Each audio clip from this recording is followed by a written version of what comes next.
আসসালামু আলাইকুম। আরও একটা লজ্জাজনক হার। দেখেন, ক্রিকেটে একদিনের খেলায় যে কোনো দল হারতেই পারে, হারাটা কোনো দোষের কিছু না। কিন্তু এইভাবে হারা, তাও স্ট্যাটাস পেয়েছে আজকে অনেক বছর হয়েছে। এরকম একটা দল দিনের পর দিন এইভাবে হারতেছে,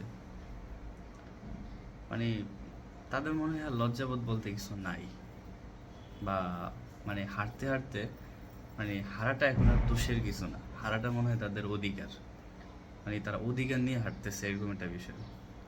বাংলাদেশ ক্রিকেট বোর্ডে খেলাধুলা ছাড়া বাকি সবাই, কে বলছে? তামিম ইকবাল। কখন? কালকে। এখন তামিম ইকবাল যে বলল যে বাংলাদেশ ক্রিকেটে খেলা ছাড়া সবই হয়, কথাটা কিন্তু খারাপ বলে নেই, কথাটা একদম সত্য। আপনি দেখেন, জুলাই আন্দোলনের পরে ফারুক সাহেবকে বোর্ড সভাপতির দায়িত্ব দেওয়া হয়।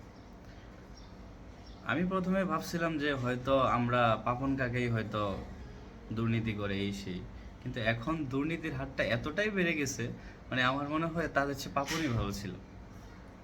তো কালকে বা গত এক সপ্তাহ ধরে এটা নিয়ে নানা রকম সিচুয়েশন ঘনে ঘনে পাল্টাইছে। কেমনভাবে? একবার বলতেছে যে ফারুক যে সে পদত্যাগ করব, আবার বলতেছে পদত্যাগ করব না। তারপর আমাদের উপদেষ্টা পরিষদ থেকেও বলা হলো যে সে যেন পদত্যাগ করে। না, সে পদত্যাগ করে না। যখন তাকে মানে তার নমিনেশন বাতিল করা হলো, তখন সে আইসিসির কাছে বেড়ে গেছে যে তার এসে বাংলাদেশকে নিষিদ্ধ করার জন্য। দেখেন, আমরা কতটা নির্লজ্জ জাতি।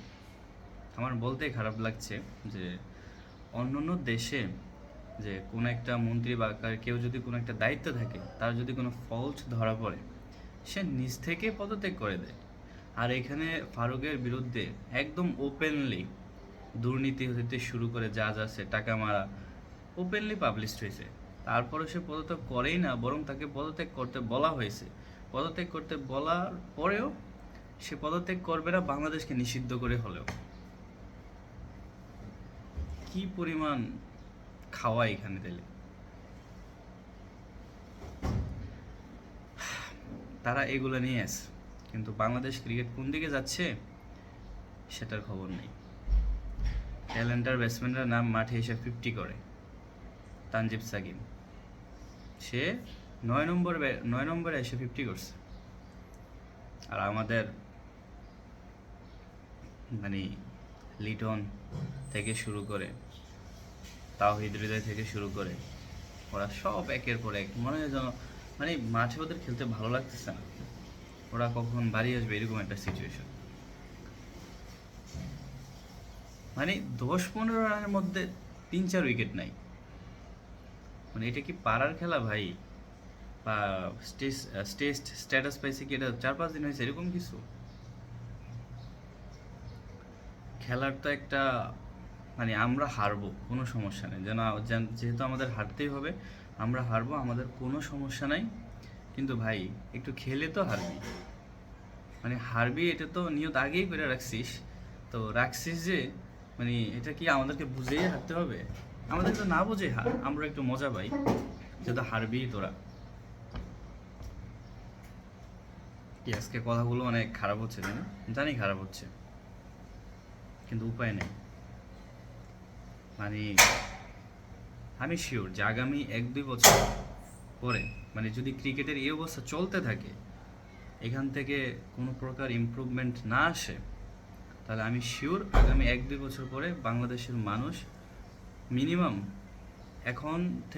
এখন যে পরিমাণ ক্রিকেট দেখে, এর মিনিমাম 70% মানুষ ক্রিকেট দেখবে না, সবাই ফুটবল দেখবে। আর ফুটবল দেখা উচিত,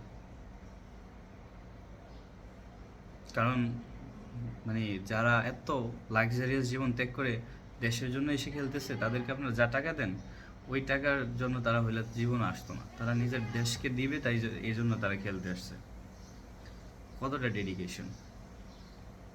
আর আমাদের ক্রিকেটাররা একজন মান্থে 8 লাখ 9 লক্ষ টাকা নেয়, তারপরে তাদের কোনো রিগ্রেটও হয় না যে আমরা এই যে এইভাবে খারাপ খেলতেছি। দেখেন, শুধু ব্যবস্থাপনাকে দোষ দিলে হবে না।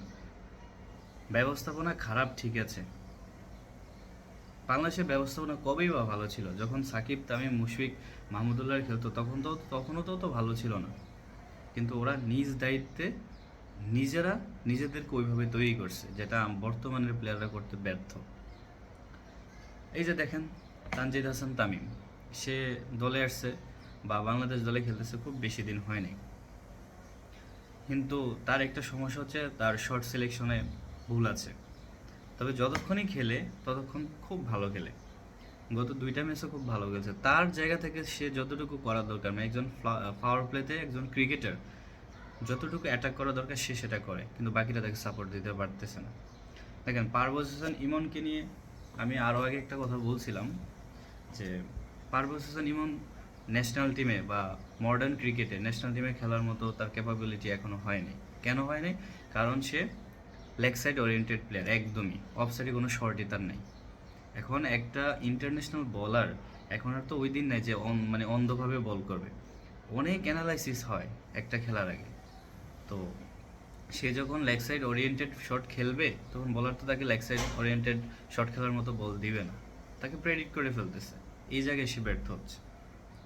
তো আমাদের মানে আসলে এগুলা কেন হয় জানেন? কারণ এগুলো আপনার দেখবেন যে ঘরোয়া ক্রিকেটে অনেক ভালো করতেছে। তার একমাত্র কারণ হচ্ছে ঘরোয়া ক্রিকেটের মান আর ন্যাশনাল টিমের মানের মধ্যে অনেক পার্থক্য। যতদিন না এই পার্থক্য নিরসন করা যাবে ততদিন আমাদের ইন্টারন্যাশনাল মানের প্লেয়ার তৈরি হবে না। এটা একদম লিখে রাখেন, তৈরি হবে না। তো আমাদের বোর্ডে যে কমেডি চলতেছে, আমরা গত এক সপ্তাহ ধরে কমেডি দেখতেছি, আশা করি সামনেও দেখবো এই কমেডি। মানে কি বলবো, যাকে এখন বুলবুল সাহেব এসেছে, জানি না সে কতটুকু কী করতে পারে। তবে ভাই, বাংলাদেশ ক্রিকেট এখন হাস্যকর অবস্থায় পরিণত হয়েছে। মানে বাংলাদেশ খেলার আগেই মানে দর্শকরা বোঝা যায় যে বাংলাদেশ হারবে। হয়তো দেখে হয়তো কারো কোনো ফেভারিট প্লেয়ার থাকতে পারে, ওই এক দুইটা শট খেলবে, কারণ বেশি তো খেলে না, ওই এক দুইটাই খেলে, ওইগুলো দেখার জন্য। চলুক, এভাবেই চলতে থাকুক, আমরাও দেখতে থাকি।